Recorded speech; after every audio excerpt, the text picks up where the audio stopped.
अस्सलाम वालेकुम। मेरा नेम सादिया तारिक है और आज हम पढ़ने वाले हैं ENG 201 लेक्चर नंबर 40। उम्मीद करती हूँ तमाम स्टूडेंट्स आप बिल्कुल ही खैरियत से होंगे और अगर आप चैनल पर न्यू हैं तो चैनल को सब्सक्राइब ज़रूर कीजिएगा स्टूडेंट्स, और अपने फ्रेंड्स के साथ ज़रूर शेयर कीजिएगा। कमेंट्स में मुझे ज़रूर बताइएगा आपको लेक्चर कैसा लगा। तो आज चलिए हम अपना आज का लेक्चर स्टार्ट करते हैं। आज का लेक्चर भी मोस्ट इंपॉर्टेंट है। आज के लेक्चर से हमारे कुछ डेफिनेशंस आती हैं और MCQs में आते हैं। ठीक है, इतना ज़्यादा लॉन्ग और शॉर्ट क्वेश्चन की तरफ नहीं आता है इस लेक्चर में से, बट MCQs लाजमी तौर पर आते हैं। तो आपने इस लेक्चर को देखने के बाद एक बार हैंड आउट को लाजमी तौर पर पढ़ना है, क्योंकि हैंड आउट पढ़ने से आपके जो से बहुत सारे क्वेश्चन ऐसे होते हैं जो क्लियर हो जाते हैं।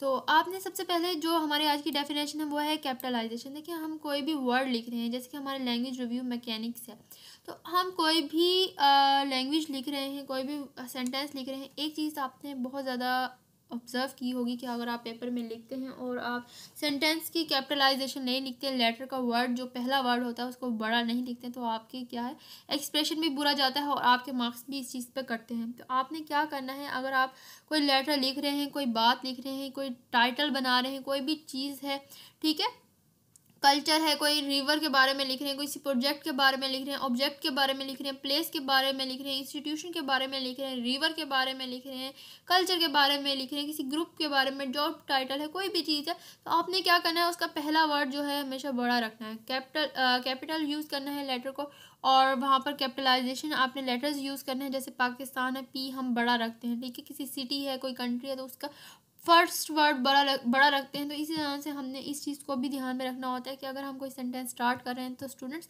ये चीज़ आप लोग की पेपर में आप लोग के मार्क्स बहुत ज़्यादा कटते हैं। आप लोग इस चीज़ से अवॉइड किया करें कि पहला सेंटेंस जो सा होता है आपको बड़ा लिखना चाहिए। उससे क्या होता है, आपके पेपर की एक तो एक्सप्रेशन अच्छा जाता है और अच्छा आपका जाता है, और मार्क्स जो एग्जामिनर होता है वो अच्छे देता है आपको।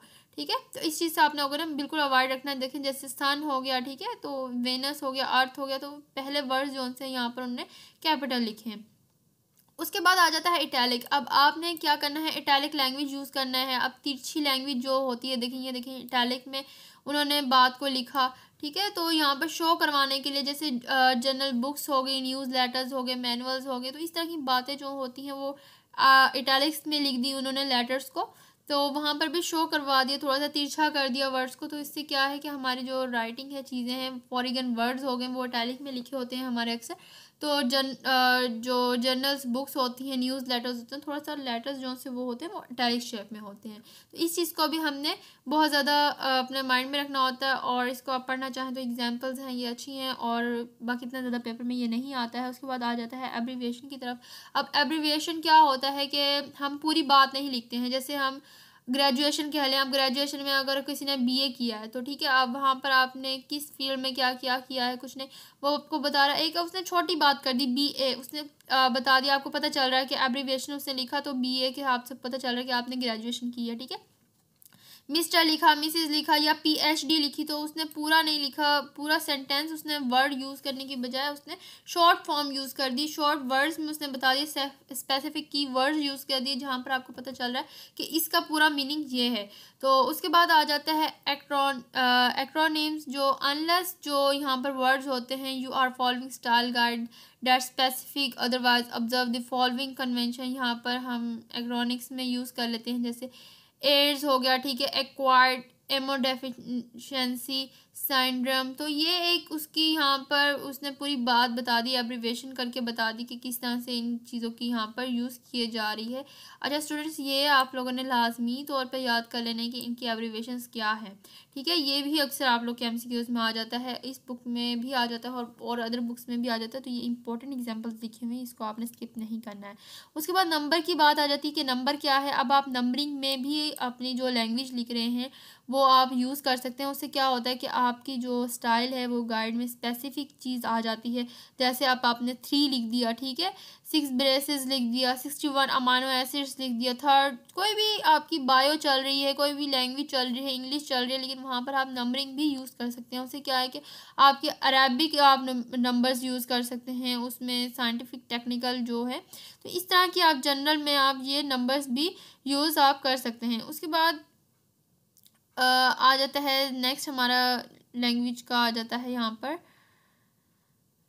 न्यूमेरिकेशन, अब न्यूमेरिकेशन क्या होती है, ये भी वही होता है कि टेबल्स के फॉर्म में लिख दिया हमने, ठीक है। डॉक्यूमेंट्स जो से हमारी होती हैं, रिपोर्ट्स होती हैं, रिपोर्ट्स में हम आइडेंटिफाई कर देते हैं सीक्वेंस हो गया, चैप्टर हो गया, सेक्शन हो गया, पेज नंबर हो गया, फिगर्स हो गया, टेबल्स हो गए, इक्वेशन हो गया, फुट नोट्स हो गया, अपेंडिक्स हो गया। तो यहाँ पर ये चीज़ें न्यूमेरिकेशन में ही आ जाएंगी, ठीक है। चैप्टर सेक्शन न्यूमेरिकेशन हो जाता है, इसमें पेगिनेशन हो जाएगा, ठीक है। उसमें ये लैंग्वेज जो सी रोमन लैंग्वेज जो see number the front matter in the italic lowest Roman Roman number numerals. तो यहाँ पर हम सो ऑन इस तरह से यूज़ कर सकते हैं यहाँ पर। उसके बाद टेबल एंड फिगर्स हो गए, ठीक है। टेबल में हम यूज़ कर रहे हैं वर्ड्स को, ठीक है। टेबल 1, टेबल 2, टेबल 3, तो फिगर्स वहाँ पर यूज़ कर दिया, ठीक है। उसके बाद सिंबल आगे हम सिंबल्स के तौर पर यूज़ कर रहे हैं, कोई भी सिंबल हो गया हम वहाँ पर सिंबल यूज़ कर लेते हैं, ठीक है। उससे क्या होगा, वो भी हमारे इफ़ेक्टिव होगा, डिसिप्लिन हमारा शो होगा। Use symbols constituting and in keeping with in the common practice of your discipline. उससे क्या होगा कि हमारा डिसिप्लिन यूज़ होगा। अगर हम कोई सिंबल यूज़ करते हैं, कोई भी किसी भी किस्म का सिंबल है, ठीक है, बायोलॉजी है, केमिस्ट्री, इंजीनियरिंग है, मैथमेटिक्स है, फिजिक्स है, तो क्या है, ये हमारे फील्ड्स के सिंबल्स हैं जो हमारे बारे में बता रहे हैं कि आप किस तरह का पढ़ रहे हैं, ठीक है। स्टाइल क्या है आपका पढ़ने का, आप किस फील्ड में, तो ये फील्ड के बारे में बता रहे हैं, ये एक सिंबल हो गया आपका, ठीक है। इक्वेशन, अब आप इक्वेशन याद करते हैं तो इक्वेशन भी वहाँ पर यूज़ करते हैं कि गाइड स्टाइल आपका जो हो जाता है वहाँ पर, ठीक है। उसमें स्पेसिफाइज आ जाएगा, otherwise observe the following conventions वहाँ पर आ जाएंगे। इक्वेशन के तौर पर आपने यूज़ किया, इक्वेशंस आप यूज़ कर लेते हैं, तो इस तरह से ये एग्जांपल आप देख सकते हैं इसमें। उसके बाद स्पेलिंग आ गया। स्पेलिंग में यही होता है कि आपने स्पेलिंग मिस्टेक नहीं करनी। अब स्पेलिंग मिस्टेक में बहुत ज़्यादा स्टूडेंट्स करते हैं कि हम कोई सेंटेंस लिख रहे हैं तो स्पेलिंग को बहुत ज़्यादा एरर हम लेकर आते हैं। उससे क्या होता है कि स्पेलिंग जो हमारे इफेक्ट होते हैं, हमारा सेंटेंस बहुत अच्छा लिखा होता है, हमारे वर्ब्स बहुत अच्छे होते हैं, हमारे नाउन्स बहुत अच्छे हैं, no doubt, but spelling mistake बहुत ज़्यादा, हम किसी भी लेवल पर स्टूडेंट्स को देख लें तो स्पेलिंग मिस्टेक बहुत ज़्यादा करते हैं। क्योंकि अक्सर तो ये है कि आपको एक फैक्ट तो ये होता है ना कि आपको स्पेलिंग नहीं आते, ठीक है। एक चीज़ बहुत बड़ी मिस्टेक एरर जो होता है कि एक ही, जैसे आपको स्पेलिंग में ये गलती होती है कि अब कोड है, अब पढ़ने में तो ये भी कोड है इंस्टेड ऑफ कोड। अब कोड का मतलब इधर एरर कोड वो है, बट हम अगर कोई कोड CODE वाला यूज़ करें तो कोड के स्पेलिंग्स चेंज हो जाएंगे। तो इस चीज़ को बहुत ज़्यादा आपने ध्यान में रखना है कि किस तरह से आपने ओरिजिनल स्पेलिंग्स यूज़ करने हैं। अब देखिए यहाँ पर एक अमेरिकन इंग्लिश है यहाँ पर, उसके बाद ब्रिटिश इंग्लिश है, तो ये आप देख सकते हैं दोनों में स्पेलिंग का मिस्टेक कितना ज़्यादा यहाँ पर हो रहा है कि स्पेलिंग के में डिफरेंस आ रहा है, ठीक है। उसके बाद हम जो यूज़ करते हैं वो ब्रिटिश इंग्लिश ही यूज़ होती है, जो सिंपल होती है हमारी वो ब्रिटिश इंग्लिश ही यूज़ की जाती है। तो ये आपने देख लेना है इसको, बाकी ये इतना ज़्यादा इम्पोर्टेंट नहीं है।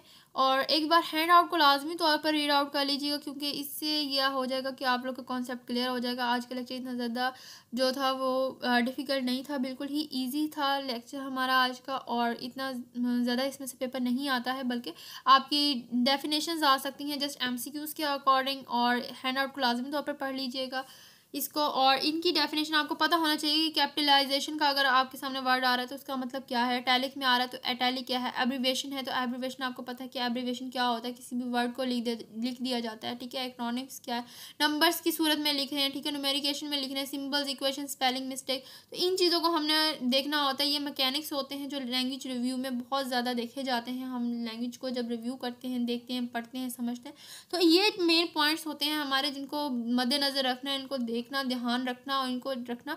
इससे बहुत इफ़ेक्ट पड़ता है अगर ये चीज़ें हमारी अच्छी हो जाएं, तो इससे हमारे राइटिंग स्किल्स बहुत ज़्यादा अच्छे होते हैं। और जॉब भी ज़ाहिर है आप स्टडी कर रहे हैं तो जॉब पर्पस के लिए ही स्टडी कर रहे हैं, उसको यूटिलाइज़ करने के लिए कर रहे हैं, इसको नॉर्मल लाइफ में भी अप्लाई करें।